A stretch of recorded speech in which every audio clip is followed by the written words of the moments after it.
Hello दोस्तों, आज हम कक्षा 10 सामाजिक विज्ञान बहुत ही महत्वपूर्ण चैप्टर है जी। अध्याय 18 कक्षा 10 के छात्रों के लिए विशेष लाभदायक है जी। और वैसे इसका योगदान सभी क्षेत्रों में है। इसका नाम है अर्थव्यवस्था, सेवा क्षेत्र एवं अधोसंरचना। तो आइए हम सबसे पहले वस्तुनिष्ठ प्रश्नों को लेते हैं। बहुत ही महत्वपूर्ण प्रश्न है ये वस्तुनिष्ठ, और बहुत ही अच्छे ढंग से इसको बताया गया है। तो चलिए शुरू करते हैं।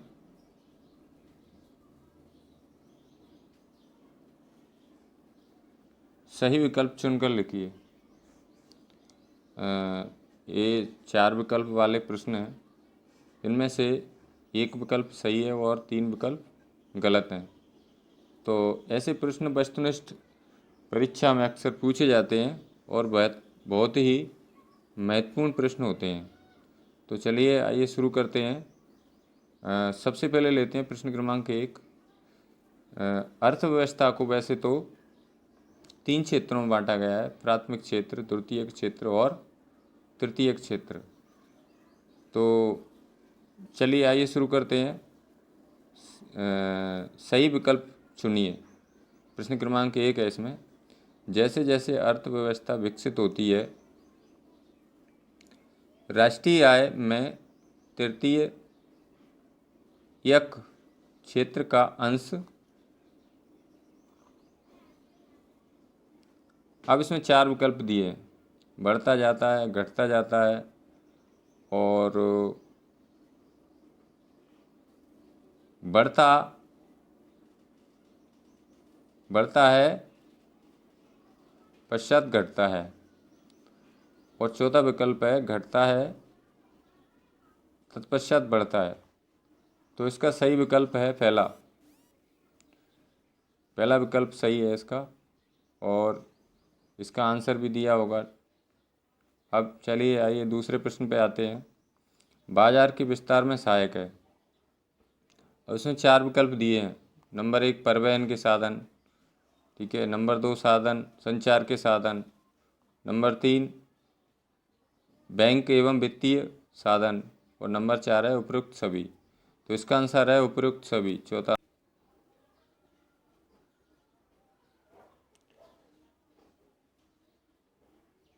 अब इसका सही उत्तर है प्राथमिक क्षेत्र, ठीक है। आगे चलते हैं, प्रश्न क्रमांक 4 लेते हैं। सेवा क्षेत्र रोजगार प्रदान करता है। अब सेवा क्षेत्र यानी तृतीय क्षेत्र होता है, और इसका कैसे रोजगार प्रदान करता है? प्रत्यक्ष रूप से, अप्रत्यक्ष रूप से। तीसरा विकल्प है अप्रत्यक्ष एवं प्रत्यक्ष दोनों रूप से, और उपयुक्त में से कोई नहीं। इसका सही आंसर है प्रत्यक्ष एवं अप्रत्यक्ष दोनों रूप से। चलिए आगे बढ़ते हैं। सेवा क्षेत्र निरंतर विकास का कारण है। इसके 4 विकल्प हैं। पहला विकल्प है सरकारी हस्तक्षेप। दूसरा विकल्प है कृषि एवं उद्योगों का विकास।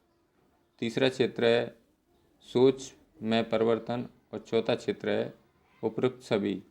तो ए सेवा क्षेत्र निरंतर विकास का कारण, इसका सही उत्तर है चौथा विकल्प उपयुक्त सभी।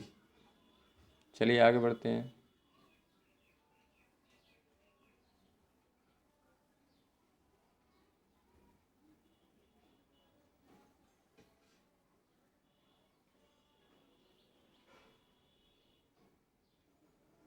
अब इसमें आए हैं कुछ खाली स्थान। रिक्त स्थानों की पूर्ति कीजिए। अब पहला क्वेश्चन है इसमें, रिक्त स्थान कैसे भरेंगे अपन। एक खाली स्थान दिया हुआ है। अर्थव्यवस्था का क्षेत्रों में विभाजित किया गया है। अर्थव्यवस्था के 3 क्षेत्र होते हैं। इसका उत्तर है 3: प्राथमिक क्षेत्र, द्वितीयक क्षेत्र एवं तृतीयक क्षेत्र। दूसरा खाली स्थान है सेवा क्षेत्र अर्थव्यवस्था का क्षेत्र होता है। अब इसमें कौन सा क्षेत्र होता है? सेवा क्षेत्र तृतीयक क्षेत्र होता है। इस खाली स्थान में तृतीयक क्षेत्र आएगा। अब अगला प्रश्न है 3।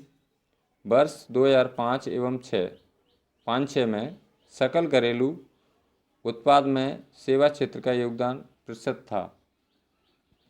इसका है सही उत्तर है 54.27%। आगे लेते हैं प्रश्न क्रमांक 4। शिक्षा एवं स्वास्थ्य अधोसंरचना के अंग हैं।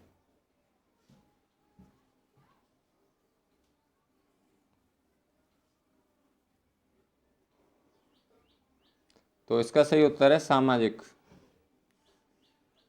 शिक्षा एवं स्वास्थ्य सामाजिक अधोसंरचना के अंग हैं। अगला प्रश्न है 5। ऊर्जा आयोग का गठन मार्च खालिस्तान है ... में किया गया। इसका सही आंसर है 1950 में ऊर्जा आयोग का गठन किया गया। अब आगे देखते हैं सही जोड़ियाँ। आ और बा, ये टेबल आती है 5 नंबर में आती है जी, ठीक है। अब आगे देखते हैं परिवहन एवं संचार क्षेत्र किस क्षेत्र के अंतर्गत आता है जी? ये तृतीय क्षेत्र के अंतर्गत आएगा, ठीक है। यूनाइटेड टेलीकॉम, ये कहाँ पर स्थित है? नेपाल में स्थित है जी, नेपाल में। अगला है मछली पालन। मछली पालन कृषि से संबंधित व्यवसाय है, तो ये प्राथमिक क्षेत्र में आएगा। सीमेंट कारखाना, कारखाने या उद्योगों से संबंधित क्षेत्र द्वितीय क्षेत्र में आते हैं। तो सीमेंट एक कारखाना है, ठीक है, जहाँ पर सीमेंट बनाई जाती है। सीमेंट का निर्माण कारखाने में किया जाता है, तो सीमेंट को अपन द्वितीय क्षेत्र में रखेंगे। और आगे क्वेश्चन है डिजिटल चार्ट, ये कहाँ पर स्थित है? मालदीव में स्थित है। चलिए आगे बढ़ते हैं।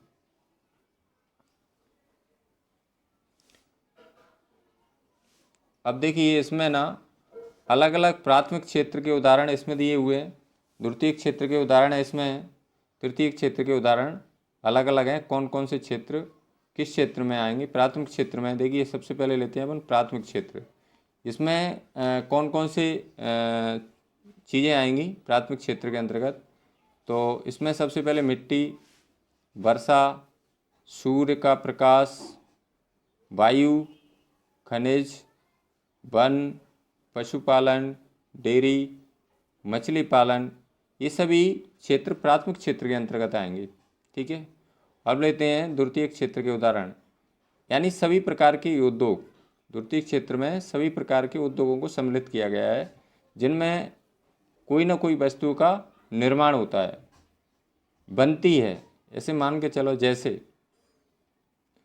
गन्ने से शक्कर बनाना। गन्ने से शक्कर यानी गन्ना किसान ले जाता है, तो गन्ने से शक्कर कहाँ बनती है? कारखाने में गन्ने से शक्कर का निर्माण होता है।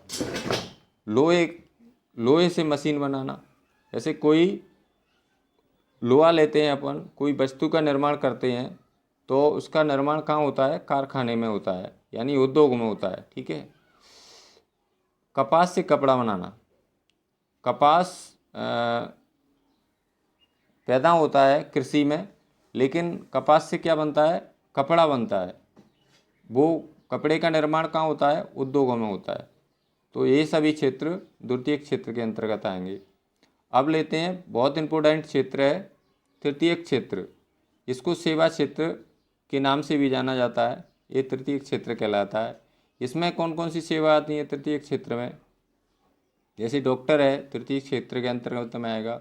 शिक्षक है, ये भी तृतीय क्षेत्र के अंतर्गत। नाई, धोबी, वकील, परिवहन, विपणन, व्यापार, बैंकिंग, शिक्षा, स्वास्थ्य, संचार, भंडारण, टेलीफोन, इंटरनेट, बीमा, पर्यावरण, अन्न, पोस्ट ऑफिस। पोस्ट ऑफिस भी अपनी तृतीय क्षेत्र में आएगी। रेल परिवहन, सड़क परिवहन, वायु परिवहन एवं स्वास्थ्य आदि, ये सभी क्षेत्र बहुत इंपॉर्टेंट क्षेत्र हैं। मेरा अनुमान है कि ये वीडियो अच्छी तरह से आपको समझ में आ गई होगी, और आप एक बार इसको और देखना है वीडियो को, तभी इसको ठीक से अपन समझ पाएंगे। धन्यवाद।